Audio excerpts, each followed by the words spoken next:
2.5 లక్షల తులాల బంగారం బాకీ ఉన్నాడు ఆడపిల్లలకు. 2.5 లక్షల పెళ్లిళ్ళు అయినాయి.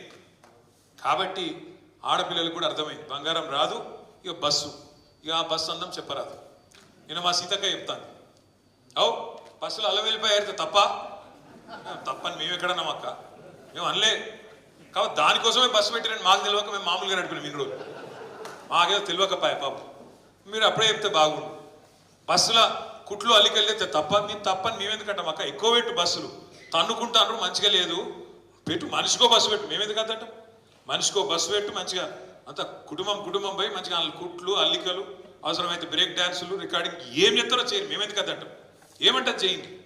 కానీ ఇట్లా ఈ రకంగా బస్సులలో కొట్టుకునే పరిస్థితి ఎప్పుడైనా ఉన్నారా? కేసీఆర్ ఉన్నప్పుడు సీట్ల కోసం కొట్టుకున్నాడు, సిగలు పట్టుకున్నాడు, గుద్దుకున్నాడు, ఎన్నెన్ని చూస్తున్నాం కొత్త బస్సు అన్నారు.